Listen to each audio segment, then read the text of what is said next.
Perkenalkan, namaku Sari, usia 35 tahun. Suamiku Mas Sony, 37 tahun. Mas Sony bekerja sebagai satpam di sebuah perusahaan. Akhir-akhir ini sikapnya mulai berubah, lebih pendiam dan jarang di rumah. Dia juga selalu pulang telat. Banyak sekali alasan yang dibuat. Awalnya aku mempercayainya, namun aku mulai ragu dengan alasan-alasannya itu. Aku mulai menyelidikinya, tetapi tak membuahkan hasil, walaupun dia selalu bilang tak ada apa-apa. Namun hati seorang istri lebih sensitif terhadap perubahan suaminya. Mas Sony tak hanya berprofesi sebagai satpam, tapi dia juga menjadi ojol. Sepulang kerja, biasanya dia juga langsung narik ojek. Tetapi tak seperti biasa, dia yang biasanya narik sebatas sembari pulang kerja. Kini dia sering pulang larut malam, terkadang sampai menjelang pagi. Minggu demi minggu aku berusaha mencari informasi tentangnya. Namun tak dapat jawaban dari kegelisahanku itu. Sampai di suatu hari, Arwin anak kami sakit dan harus dibawa ke rumah sakit. Aku coba menghubungi Mas Sony, tapi nya mati. Di situ aku makin curiga, kalau dia narik ojek tak mungkin handphonenya mati. Karena kepanikanku, aku segera membawa Arwin ke rumah sakit. Arwin dirawat di sana. Tak sengaja aku bertemu Dio, salah satu karyawan di perusahaan tempat Mas Sony bekerja. Dia mengenali aku dan Arwin karena dulu pernah ikut acara tur. Mbak Saria, kau tegurnya. Iya Mas, jawabku sembari mengingat-ingat. Aku Dio Mbak, teman di tempat kerja Mas Sony, ungkapnya. Oh iya, sampai pangling aku, ucapku. Sedang apa di sini? Tanyanya. Ini Arwin dirawat di sini, jawabku. Mas Dio kok di sini? Tanyaku. Ini lagi nunggu sepupuku sedang dirawat di sini, jawabnya. Kebetulan ruang rawat Arwin dan sesepuhnya satu kamar. Mas Sony mana Mbak? Tanyanya. Belum pulang Mas, tak telepon juga tak aktif, jawabku. Waduh, respon Dio. Kami pun mengakhiri percakapan kami itu, karena Dio akan pulang bergantian dengan saudara yang lain. Dio pun berpamitan kepadaku dan Arwin. Menjelang subuh Mas Sony akhirnya datang. Arwin kenapa dek? Tanya Mas Sony. Tadi demam tinggi Mas, menggigil, jawabku. Tak lama dia nyari tempat rebahan dan langsung tertidur.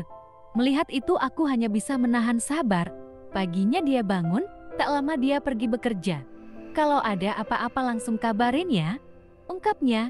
Dia langsung kembali pergi bekerja. Aku hanya pasrah menerima perlakuan itu. Sore jam 5 Dio kembali datang, menunggu saudaranya itu. Dia pun menghampiriku. Arwin gimana Mbak? Tanyanya. Alhamdulillah Mas, sudah adem badannya, jawabku. Syukurlah, Mas Sony belum datang, tanyanya. Sudah tadi malam, sekarang masuk kerja, jawabku. Oh iya, tadi juga sempat ketemu, ungkapnya. Dia pun kembali ke bed saudaranya. Setelah beberapa saat, aku mulai menghampirinya. Mas Dio boleh aku bicara, ungkapku. Soal apa Mbak? Tanyanya. Soal penting Mas, jawabku. Kita bicara di depan aja Mbak, ungkapnya. Aku pun mengangguk dan menyetujuinya. Kami pun keluar ruangan dan duduk di lorong depan kamar. Mau ngomong apa Mbak? Tanyanya. Mas, maaf apa Mas tahu soal Mas Sony? Tanyaku. Soal apa Mbak? Tanyanya bingung. Soal Mas Sony. Mas Sony akhir-akhir ini sangat berubah, ungkapku. Berubah gimana Mbak? Tanyanya. Apa Mas tahu Mas Sony lagi dekat dengan siapa di tempat kerja? Tanyaku. Dia pun nampak bingung seperti menyembunyikan sesuatu. Aku minta tolong Mas, Mas ngomong. Kasihan aku dan Arwin, ungkapku memohon. Maaf Mbak, aku nggak bisa ikut campur kalau urusan keluarga, ungkapnya. Tolonglah Mas, siapa tahu nanti ada solusi buat aku dan suamiku, mintaku. Gimana ya Mbak? Jawabnya merasa tak enak. Ayo Mas, tolong kasih tahu, mintaku lagi. Ini cuma setahu aku ya Mbak, entah benar atau salah. Iya, Mas Sony seperti lagi dekat dengan perempuan, ungkapnya. Mendengar itu aku langsung syok. Air mataku mengalir. Aku tak menyangka Mas Sony setega itu. Aku pun menangis sesenggukan menerima kenyataan ini. Dia siapa, Mas? Tanyaku sambil menangis. Namanya Rosa, dia karyawan baru. Jawabnya, aku makin syok mendengar itu.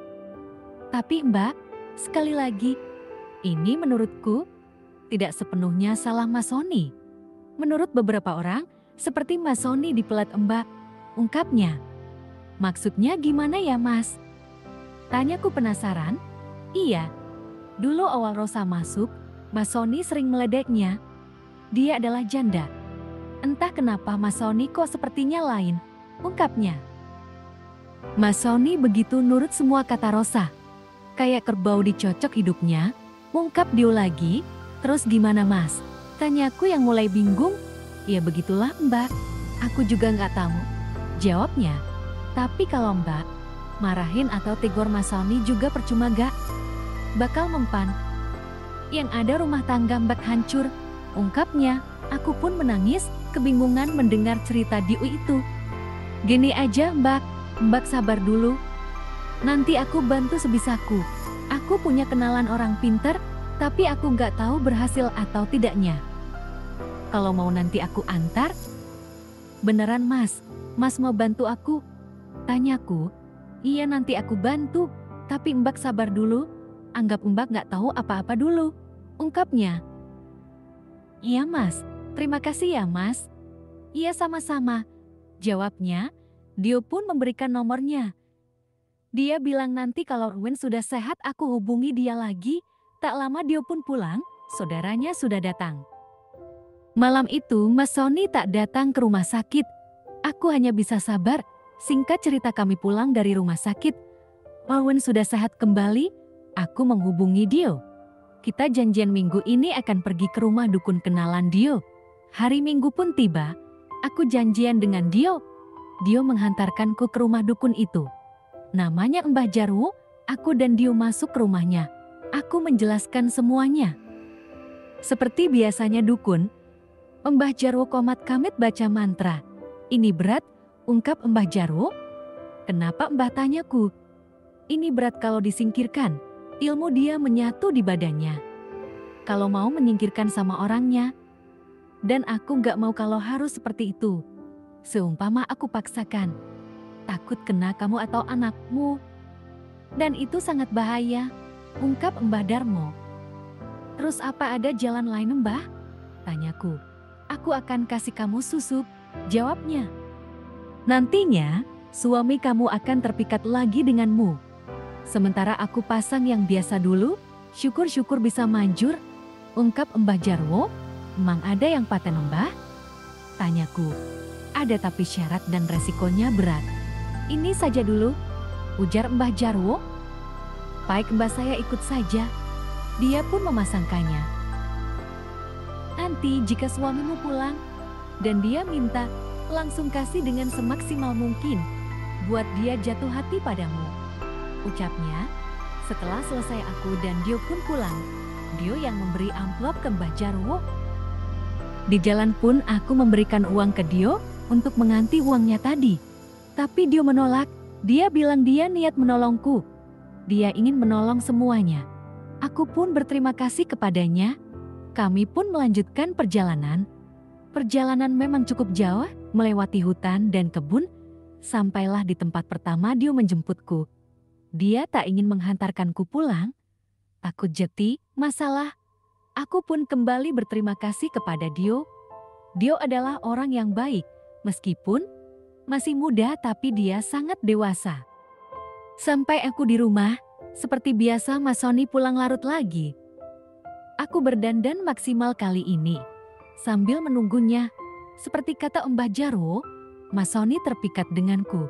Kami melakukan kegiatan kami, baru setengah jalan, handphone dia berdering.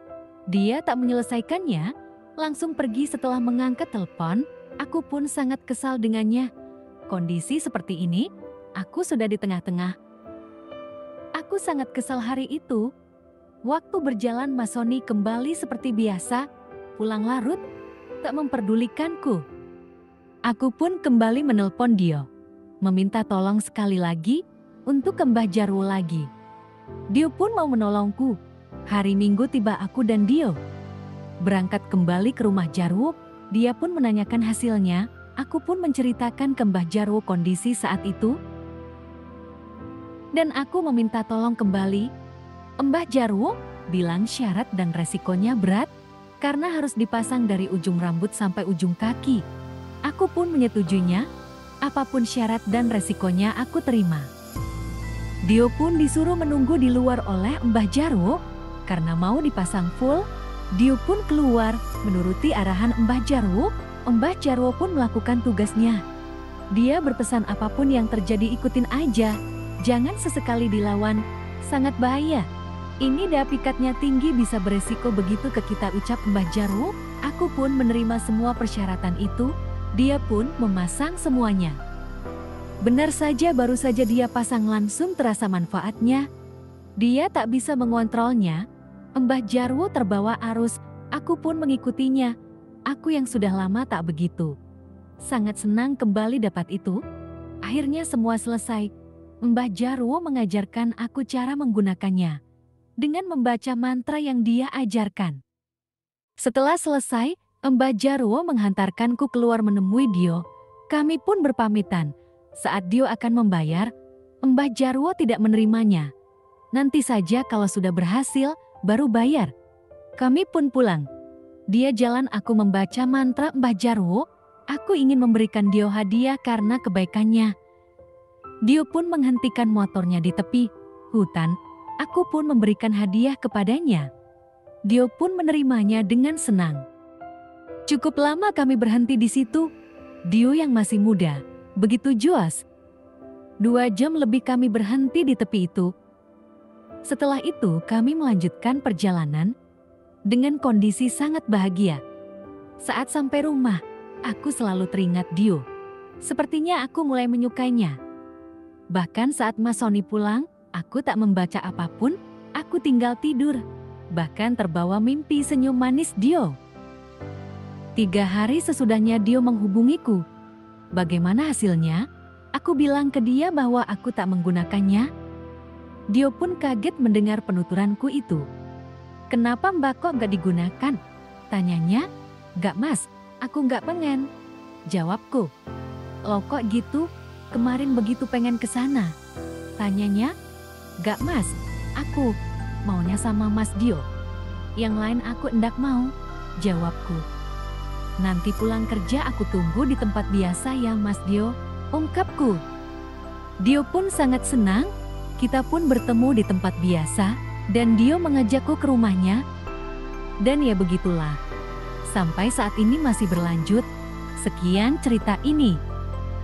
Pesan, terkadang kita sibuk mencari sesuatu yang untuk kita lupa bahwa sebenarnya cinta sejati ada di sekitar kita. Jangan pernah mengejek sesuatu yang tidak kita suka. Ingatlah karma berlaku.